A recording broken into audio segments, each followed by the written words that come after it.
మీకుండే ఎటువంటి గ్రహ బాధలైనా గృహ బాధలైనా శాశ్వత పరిష్కారం కోసం సంప్రదించండి Srinivasa Jyothishalaya. Hi viewers, welcome to our channel. ప్రస్తుతం మనతో పాటు దాము బాలాజీ గారు సీనియర్ జర్నలిస్ట్ ఉన్నారు. వారితో ఒకసారి మాట్లాడదాం. సార్ నమస్కారం.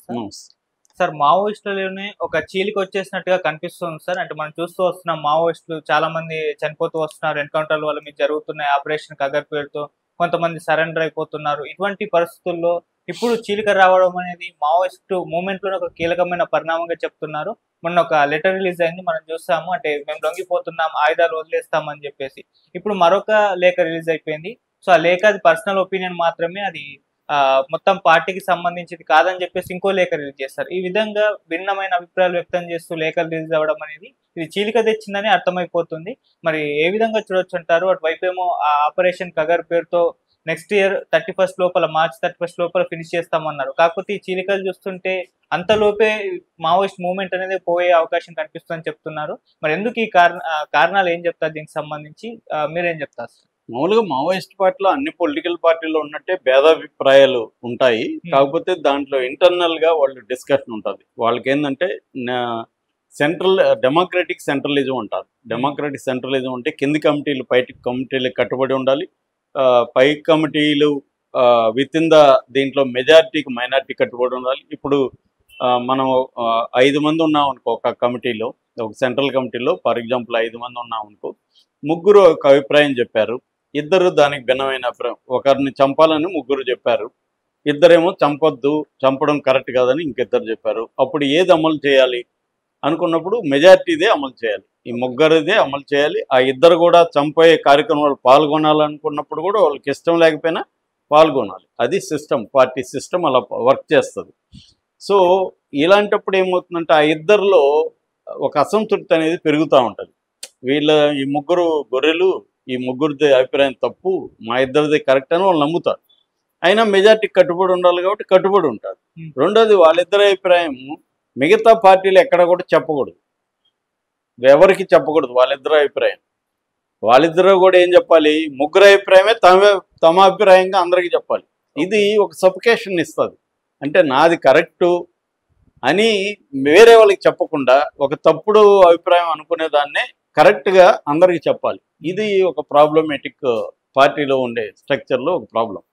దీనివల్ల ఏమవుతుందంటే పేరుకుపోయి ఎక్కడో ఒక చోట బరస్ట్ అవుతారు. అందుకే చీలికలు ఇదొక కారణం. ఇవి కాకుండా వ్యక్తిగతంగా కూడా ఒకరికొకరు పడంది ఉంటాయి, ముఠాతత్వం ఉంటుంది. నాయకత్వం కోసం నేను రైట్ పర్సను, స్టేట్ కమిటీ సెక్రటరీగా ఇతన్ని పెట్టారు, ఇతనికి అంత బ్రెయిన్ లేదు, ఇతనికి ఎక్స్పీరియన్స్ లేదు, నాకు బాగుందని ఇతను అనుకోవచ్చు. ఇలాగా ఇట్లాంటి అనేక ఇష్యూలు అనేక పొలిటికల్ పార్టీలో ఉన్నట్టే మావోయిస్ట్ పార్టీలో వాళ్ళు త్యాగాలు చేస్తున్నారు, రక్తం అర్పిస్తున్నారు. అయినప్పటికీ వాళ్ళు కూడా హ్యూమన్ బీయింగ్స్ కాబట్టి ఇలాంటివి ఉంటాయి. దాన్ని పరిష్కరించుకుంటూ దాని నుంచి బయటపడడానికి ప్రయత్నిస్తూ ముందుకెళ్ళాలి. ఇది ఎక్కడైనా ప్రపంచంలో జరిగింది, జరుగుతుంది. సో ఈ క్రమంలో ఏమవుతుందంటే మనకి కొండపల్లి సీతారామయ్య అట్లను 92లో చీలికొచ్చింది. కొండపల్లి వర్గము గణపతి వర్గంగా చీలికొచ్చింది. మేము నిజానికి అప్పుడే ఎంటర్ అవుతున్నాం యూజీలోకి వెళ్ళాలని పౌరకుల సంఘం నుంచి. మాకు ముందుగా కొండపల్లి సీతారామయ్య వర్గమే మాకు క్లాస్ స్పీకర్ ఒక 11 గంటలు, మాదే కరెక్టు, మా దగ్గరికే రండి మీరు. కానీ మాకు అది అర్థమైంది, ఇదేదో రాంగ్గా ఉంది అనుకొని మేము ఇటు వెళ్ళాం, గణపతి వర్గంలోకి వెళ్ళాం. మేము అనుకున్నట్టే అది క్లోజ్ అయిపోయింది, ఆ షాప్ క్లోజ్ అయిపోయింది.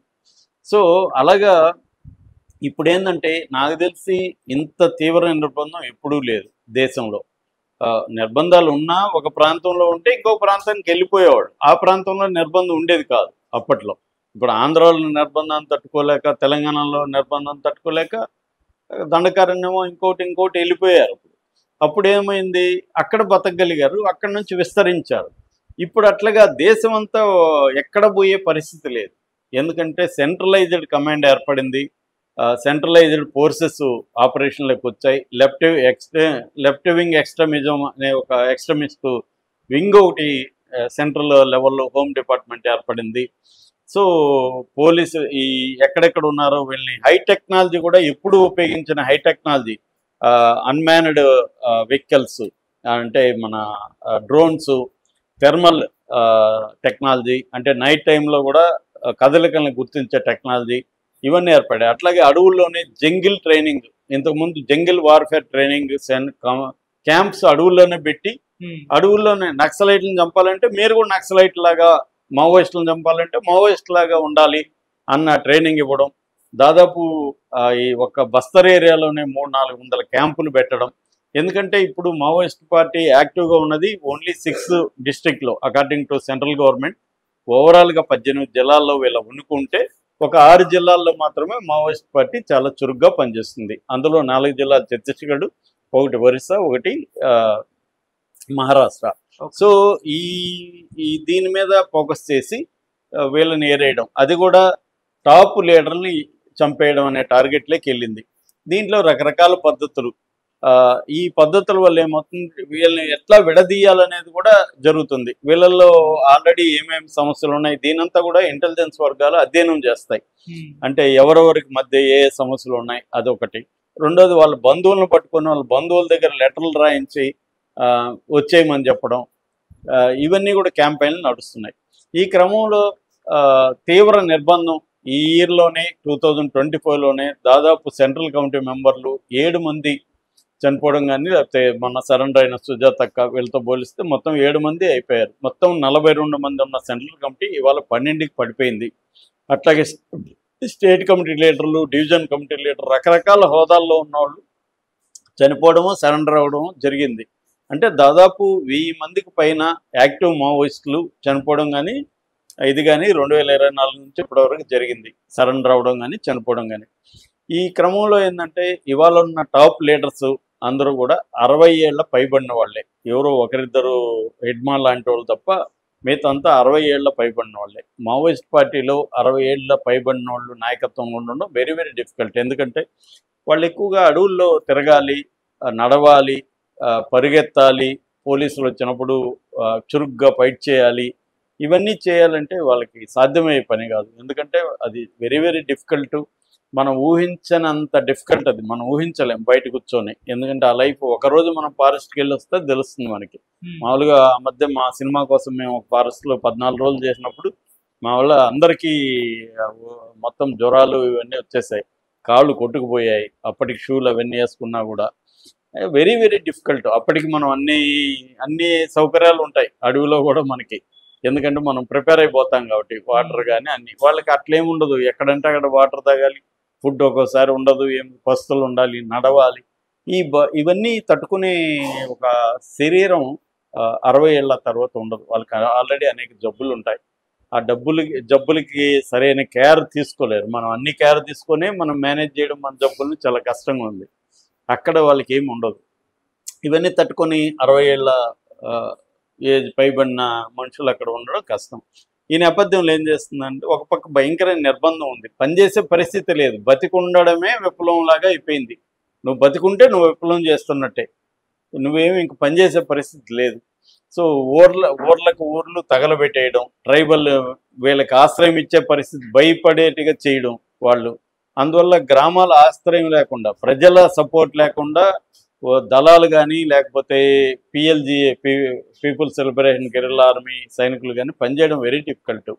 ఇటువంటి ఒక కండిషన్ వల్ల ఏమైందంటే మావోయిస్టులు కొంతమంది ఏజ్ అయిపోయి హెల్త్ ప్రాబ్లమ్స్, ఇంకా మనం ఇక్కడ ఉంటే అనవసరంగా చచ్చిపోతాం, ఉండి చేసేది కూడా ఏం లేదు, సరెండర్ అయిపోదాం అనుకొని సరెండర్ అయిపోయే వాళ్ళు కూడా ఉన్నారు. ముఖ్యంగా తెలంగాణ ప్రభుత్వం మీరు ఇక్కడ సరెండర్ అయిపోండి, మీకు డబ్బులు ఇస్తాము, మీకు అన్ని వసతులు కల్పిస్తాం, రిహాబిలిటేషన్ ఉంటుంది, కేసులు ఎత్తేస్తామని ఆఫర్లు ఇస్తున్నారు. సో ఇదేదో బాగుందని తెలంగాణ ప్రభుత్వం వచ్చి సరెండర్ అయిపోతాయి. ఎందుకంటే అక్కడ సరెండర్ అయిపోయినా కూడా చంపే ఇచ్చాము అక్కడ ఉన్న పరిస్థితి. కాబట్టి ఎక్కువ తెలంగాణ వైపే వస్తున్నారు ఈ మధ్యకాలంలో. అందుకే సరెండర్స్ ఇక్కడ పెరిగాయి. సో ఈ క్రమంలో ఏమైందంటే మావోయిస్టులు మేము కాల్పుల విరమణ ప్రకటిస్తున్నామని ఎప్పుడో చెప్పినా కూడా సెంట్రల్ గవర్నమెంట్ పట్టించుకోవట్లే. మీరు ఇట్లాగే అంటారు, మళ్ళీ మీకు కొద్ది టైం తీసుకొని రీగ్రూప్ అవుతారు, యాక్టివేట్ అవుతారు, మీరు కంప్లీట్గా ఆయుధాలు వదిలిపెట్టి సరెండర్ అయిపోండి, అంతేగాని కాల్పుల విరమణ ఇవన్నీ కుదరదు అనేది క్లియర్గా ఉన్నారు వాళ్ళు. ఏంటంటే ఇప్పుడు డెడ్ లైన్ పెట్టి కూర్చున్నారు, 31 మార్చి 2026 లోపల మావోయిస్టు కంప్లీట్గా ఏరివేయాలని డెడ్ లైన్ పెట్టుకున్నారు. దానికి తగిన ప్రణాళిక ఉంది, దానికి తగినట్టుగా సక్సెస్ అవుతూ వెళ్తున్నారు.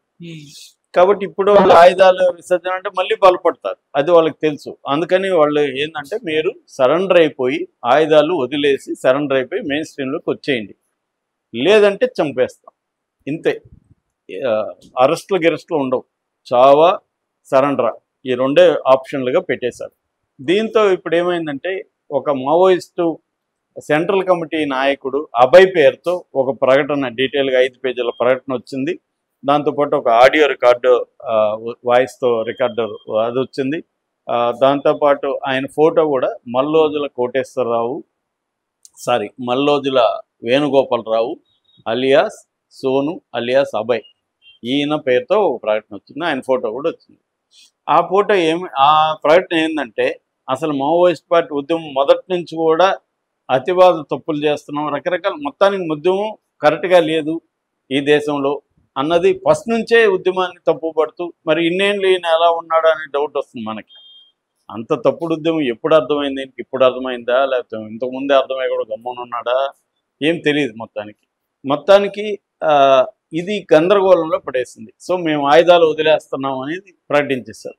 చాలామంది సంతోషించారు కూడా, మావోయిస్ట్ అభిమానులు కూడా సంతోషించారు. ఎందుకంటే చనిపోతున్నారు బాధతో, అయ్యో చనిపోతున్నారే, బతకరేమో వీళ్ళంతా, సరెండర్ అయిపోయి కనీసం బయట వచ్చి పనిచేస్తే మనుషులన్నా మిగులుతారు కదా, బయట ఏదో ఒక ఉద్యమాలు చేయొచ్చు అన్న ఆవేదనతో సపోర్ట్ చేస్తున్న వాళ్ళు ఉన్నారు. కొంతమందికి అయ్యో మావోయిస్ట్ మూమెంట్ అంటే అక్కడెక్కడో మనం పని చేయకపోయినా ఎవరో పని చేస్తున్నారంటే మనకు ఒక ధైర్యం ఉండేది, ఉద్యమం ఉంది, విప్లవం వస్తుందని ఆశగా ఉండే వాళ్ళకి ఆశ దాని మీద దెబ్బ పడిపోయింది. ఈ ప్రకటనతో కన్ఫ్యూజ్ అయిపోయారు, నమ్మాలా లేదని. ఈ క్రమంలో ఇక్కడ జగన్ అని తెలంగాణ మావోయిస్ట్ పార్టీ అధికార ప్రతినిధి నుంచి ఒక ప్రకటన వచ్చింది, 2 పేజీల ప్రకటన. దాంట్లో జగన్ ఏం చెప్పాడంటే, అయ్యా బాబు అది అతను ఇచ్చింది తప్ప మావోయిస్ట్ పార్టీ అఫీషియల్ ప్రకటన కాదు, అది మల్లోజుల వేణుగోపాలరావు గారి వ్యక్తిగత అభిప్రాయం, దానికి మాకు సంబంధం లేదు. ఇక్కడ అందరికి కన్ఫ్యూజ్ అయింది. ఆయనేమో ఇంత పెద్ద ప్రకటన ఇచ్చి ఇదైతే, ఈయనేమో వ్యక్తిగత అభిప్రాయం అంటున్నాడు. పార్టీలు ఏమైనా చీలికలు వచ్చాయా అన్న చర్చ మొదలైంది. దీంతో మెల్లమెల్లగా అవును ఆయన ఎప్పటి నుంచో పోలీసుల కంట్రోల్లో ఉన్నాడు, మల్లోజుల వేణుగోపాలరావు పోలీసుల కంట్రోల్లో ఉండి వాళ్ళే ఇలాంటివి ఇప్పించారు. ఎందుకంటే సరెండర్ అయినప్పుడు ఏం చేస్తారంటే ఊరికే సరెండర్ అయితే ఒప్పుకోరు, నువ్వు మాకేం ఆఫర్ చేస్తూ ఉంటారు. ఎందుకంటే సరెండర్ అయినప్పుడు అతనికి డబ్బులు ఇస్తారు, అతనికి కానీ ఆమెకి కానీ. ఫర్ ఎగ్జాంపుల్ సుజాత ₹1 కోటి ఇస్తున్నారు, 25 లక్షలు ఆల్రెడీ ఇచ్చేశారు. ఊరికే ఇవ్వరు కదా. ఆమె సరెండర్ అయింది మొన్న ప్రకటన, కానీ ఆమె నెల రోజులు అంతకుముందే పోలీసుల కంట్రోల్లో ఉంటుంది. ఆమె సరెండర్ అవ్వాలని కాంటాక్ట్ చేయగానే వాళ్ళు ఆమెను కంట్రోల్లోకి తీసుకొని ఎవరెవరు ఏ నాయకులు ఎక్కడెక్కడ తిరుగుతుంటారు, వాళ్ళ ఇదేంటి, వాళ్ళ ఏజ్ ఏంటి, వాళ్ళకున్న సమస్యలు ఏంటి, మొత్తం ఈమె వాళ్ళతో పనిచేస్తుంది. కాబట్టి ప్రతి వ్యక్తి వివరాలని డీటెయిల్గా వీళ్ళు స్టడీ చేస్తారు. అంటే ఎవరెవరిని ఎలా టార్గెట్ చేయాలి, లేకపోతే ఈమెకు తెలిసిన డంప్స్ గోల్డ్ కానీ లేకపోతే డబ్బులు కానీ డంపుల్లో కొన్నిటికి పెడతారు, కొన్ని అప్పగిస్తారు వీళ్ళకి. అలాంటివి ఏమన్నా ఉన్నాయా, తర్వాత ఎవరెవరు ఏ ఏరియాలో ఎక్కువ ఫోకస్ చేస్తుంటారు, ఇవన్నీ మొత్తం ఆమె దగ్గర నుంచి అన్నీ లాగి చేస్తారు. మామూలుగా అయితే మావోయిస్ట్ పార్టీ ఎవరైనా సరెండర్ అయినా అరెస్ట్ అయినా వాళ్ళకి తెలిసిన విషయాలన్నీ మార్చేస్తారు. కానీ మార్చడానికి కూడా వాళ్ళకి టైం కావాలి. ఈ నిర్బంధంలో తిరగడం, కమ్యూనికేషన్ ఇబ్బందులు, మార్చలేకపోవచ్చు. అట్లాంటప్పుడు నష్టం జరుగుతుంది. ఎందుకంటే ఇప్పుడు సుజాతక్క సరెండర్ అయ్యి మీడియా ముందుకు వచ్చిన తర్వాత వారం వరకు కూడా ఇంటికి పోలేదు. ఇంట్లో వాళ్ళు ఏమైంది మన తహసీల్దార్ కంప్లైంట్ ఇచ్చారు. సో అందుకని ఆమెను ఇంకా పెట్టుకొని ఇంకా మావోయిస్టులని ఏరివేత కావచ్చు, కొంతమంది బలహీనంగా ఉన్నారు, అతనికి మావోయిస్ట్ పార్టీలో నాయకత్వంతో విభేదాలు ఉన్నాయి అనే విషయం ఈమె చెప్పింది అనుకో, అతని మీద ఫోకస్ చేస్తారు. అతన్ని ఎలా పట్టుకోవాలి, అతన్ని ఎలా మార్చాలి, ఇవన్నీ చేస్తారనమాట. అలాగా ఈమె అరెస్ట్ అయిన తర్వాతే మోడెం బాలకృష్ణ ఎన్కౌంటర్ చనిపోవడంతో ఈమె హ్యాండ్ ఏమైనా ఉందా అన్న అనుమానాలు కూడా ఉన్నాయి. ఏదేమైనా చీలికైతే వచ్చింది. కాకపోతే చీలిక అంటే నెట్ట నిలువుగా సగం మంది అటు సగం మంది ఇటు లేరు, ఎవరో 2-3 మాత్రమే బయటకు వచ్చారు. కాబట్టి ఇది చీలిక అని చెప్పలేం. ఆ 2-3 వల్ల వీళ్ళందరూ ఏమీ వెళ్ళిపోరు. మావోయిస్ట్ పార్టీ యాక్టివ్గానే ఉంది. మావోయిస్ట్ పార్టీ ఉన్నంతలో ఆయుధాలను అయితే విసర్జించలేదు. వాళ్ళు పోరాడడానికే రెడీగా ఉన్నారు. కాకపోతే కొంత తాత్కాలిక విరమణ తీసుకోవచ్చు. మామూలుగా లెనినిస్ట్ పార్టీ ప్రిన్సిపల్స్ అంటారు వీటిని. లెనినిస్ట్ పార్టీ ప్రిన్సిపల్స్లోనే ఒక అడుగు ముందుకు 2 అడుగులు వెనక్కి అనేది వాళ్ళ సూత్రం. ఎందుకంటే ఇది దీర్ఘకాలిక ప్రజా యుద్ధం అనేది వాళ్ళు చెప్తారనమాట. ప్రొట్రాక్టెడ్ పీపుల్స్ వార్ అనేది వాళ్ళ డిక్లరేషన్. దీర్ఘకాలిక ప్రజా యుద్ధం అనేటప్పుడు 1 సంవత్సరం వేస్ట్ అయినా పర్వాలేదు, బతికుండడమే విప్లవంలో మనం సక్సెస్ అయినట్టుగా అనేది ఉంటుంది వాళ్ళకి. చాలాసార్లు అదే చెప్తుంటారు, మనం బతికుండడమే విప్లవం చేస్తున్నట్లు లెక్క. ఒక్కోసారి అంటే శత్రువు సక్సెస్ కాకుండా మనం బతుకుంటే మళ్ళీ మనం పోరాడవచ్చు. మనం మళ్ళీ సర్వశక్తులు ఈ 1 ఇయర్లో మనం అధ్యయనం చేయొచ్చు, ఎడ్యుకేట్ కావచ్చు, చాలామందికి ఎడ్యుకేషన్ ఇవ్వచ్చు కేడర్కి. కాబట్టి మనం ఈ 1 ఇయర్ 2 ఇయర్స్, ఎందుకంటే ఈ గవర్నమెంట్ నెక్స్ట్ ఎన్నిక కాకపోవచ్చు, బీజేపీ ఓడిపోవచ్చు, అప్పుడు మళ్ళీ మనం పుంజుకోవచ్చు. కాబట్టి తాత్కాలిక విరమణ ఉండొచ్చు తప్ప కంప్లీట్గా ఆయుధాలని అప్పగించే సరెండర్ అయిపోయేది మాత్రం జరిగే పరిస్థితి కనబడలేదు. ఎవరో మల్లోజుల వేణుగోపాలరావు ఇచ్చినంత మాత్రాన మావోయిస్ట్ పార్టీ పెద్ద చీలికి వచ్చేసిందని మనం చెప్పలేం. ఒకరిద్దరు బయటకు వెళ్తారు. ఈ కంగారు కొద్ది రోజులు జనంలో ఉంటుంది. మెల్లగా వీళ్ళ సింపథైజర్స్ జనం కూడా ఈ కంగారు పడద్దు, ఇదేమి మావోయిస్ట్ పార్టీ ఎక్కడికి పోదు. ఇప్పుడైతే దెబ్బ తగిలింది, సెట్ బ్యాక్ అవుతుంది, మళ్ళీ పుంజుకొని ముందుకెళ్తుంది. ఎందుకంటే ప్రజల్లో సమస్యలు ఉన్నంత వరకు, ముఖ్యంగా ట్రైబల్స్కి ప్రాబ్లమ్స్ ఉన్నంత వరకు మావోయిస్టులు బతికే ఉంటారు. ఆ సమస్య సాల్వ్ అయితే తప్ప మావోయిస్టులు పోరు. ఒకవేళ ఆ సమస్య సాల్వ్ అయిపోయినప్పుడు ప్రజలకి సమస్యలు అనేవి ఉంటాయి కాబట్టి వేరే రూపంలో పోరాడచ్చు అన్న యాంగిల్లో మావోయిస్ట్ పార్టీ ఉన్నట్టుగా మనకి ఇప్పటికైతే అర్థమవుతుంది. Okay sir, thank you so much.